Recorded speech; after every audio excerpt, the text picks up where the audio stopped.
Hi అండి అందరికీ. చూసారు కదండీ! దోసని చూస్తుంటే అలా తీసేసుకొని తినేయాలనిపిస్తుంది కదండీ! ఇలా పల్లీ చట్నీ కాంబినేషన్‌లో తింటుంటే టేస్ట్ మైమరిచిపోయి తినాలనిపిస్తుందండి. ఎన్ని దోసలైనా అలా అలా తినేయొచ్చండి. అంత సాఫ్ట్‌గా చాలా బావుంది. రవ్వ దోస అయితే అస్సలు కాదండి. ఓట్స్‌తో కొత్తగా ట్రై చేద్దామనేసి చేశానండి. చాలా చాలా బావుంది. ఎలా చేయాలో చూపించేస్తాను.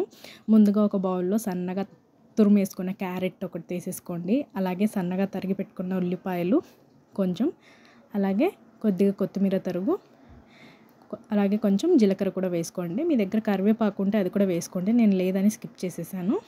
అలాగే ఒక కప్పు బియ్యం పిండి వేసుకున్నానండి నేను.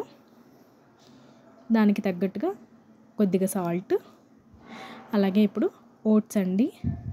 ఓట్స్ ఇక్కడ నేను క్విక్కర్ ఓట్స్ తీసుకున్నానండి. నేను ఎప్పటినుంచో నా పెళ్ళైనప్పటి నుంచి ఇదే వాడుతున్నానండి. ఇది వెయిట్ లాస్‌కి కానీ, పిల్లలకి కానీ చాలా చాలా మంచిదండి ఈ ఓట్స్. చూసారు కదండీ! ఇయర్ కూడా వచ్చేసి 1877 నుంచి ఉందండి. ఇది మనకి ఎప్పటినుంచో ఉంది. చాలా చాలా మంచి క్వాలిటీ ప్రోడక్ట్ అండి ఇది మాత్రము. ఎవరైనా వెయిట్ లాస్ అవ్వాలనుకుంటే తప్పకుండా యూజ్ చేయొచ్చండి. చూసారు కదా! ఒక కప్పు ఓట్స్ తీసుకున్నానండి. దానికి ఈక్వల్ క్వాంటిటీ తీసుకున్నాను. ఒకటికి ఒకటి. సో, ఈ ఓట్స్‌ని మనం అలాగే వేస్తే దోస సరిగ్గా రాదు కదండీ! సో, దీన్ని ఫైన్‌గా పౌడర్ చేసుకుందామండి మిక్సీకి వేసుకొని. చాలా చాలా మంచిదండి పిల్లలకి. నేనైతే పాలలో వేసుకొని అలా తినేస్తానండి. కానీ పిల్లలు అలా తినలేరు కదా! సో, వాళ్ళ కోసం నేను ఇలా పౌడర్ చేసి ఇడ్లీలో కానీ, దోసలో కానీ ఇలా మిక్స్ చేసి వేస్తూ ఉంటానండి అప్పుడప్పుడు. చాలా చాలా బావుంటుంది. మీరు కూడా తప్పకుండా ట్రై చేయండి. చూసారు కదా! ఇలా పౌడర్ చేసుకొని మిక్స్ చేసుకోవాలండి. మనకి పొద్దున్న బ్రేక్‌ఫాస్ట్ కానీ, పిల్లల లంచ్ బాక్స్ కానీ చాలా ఈజీ ఐటెమ్ అండి ఇది. జస్ట్ అన్నీ అలా వేసి కలిపేసి దోసలాగా వేసేయడమే. మనకి పెద్ద పని ఉండదండి ఇందులో. చూసారు కదండీ! ఆ పౌడర్ అంతా అందులోనే యాడ్ చేసుకుందాము. బౌల్ చిన్నగా అయిపోయిందంటే నేను ఇంకొక బౌల్‌లో వేసుకుంటాను మొత్తము. వాటర్ ఎంత పతలాగా వేసి కలుపుకుంటే దోసలు అంత క్రిస్పీగా, క్రంచీగా వస్తాయండి. లేదంటే సరిగా రావు దోసలు. ఓకేనా? మొత్తం వాటర్ చాలా చాలా యాడ్ చేసుకోవాలండి. సేమ్ రవ్వ దోసకి మీరు ఎలా అయితే క్వాంటిటీ తీసుకుంటారో దీనికి కూడా అంతేనండి. మీరు కావాలంటే ఇందులో కొంచెం స్వీట్ కార్న్ యాడ్ చేసుకోవచ్చు. పిల్లల కోసం బ్రొకోలీ యాడ్ చేసుకోవచ్చు.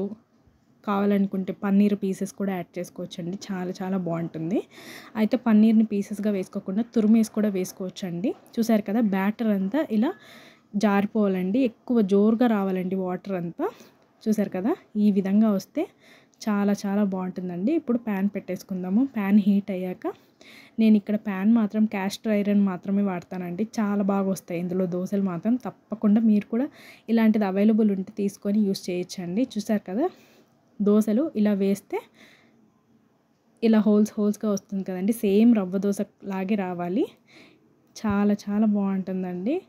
ఆయిల్ వేసుకుంటూ మంట హై ఫ్లేమ్‌లోనే పెట్టాలండి. ఈ దోసకి లో ఫ్లేమ్‌లో పెడితే అస్సలు వేగదండి. చూసారు కదా! రెండు వైపులా ఇలా గోల్డెన్ బ్రౌన్‌లో వచ్చేంత వరకు బాగా కాలనివ్వాలి. ఇంతేనండి క్రంచీ క్రంచీ ఓట్స్ దోస. తప్పకుండా ట్రై చేయండి.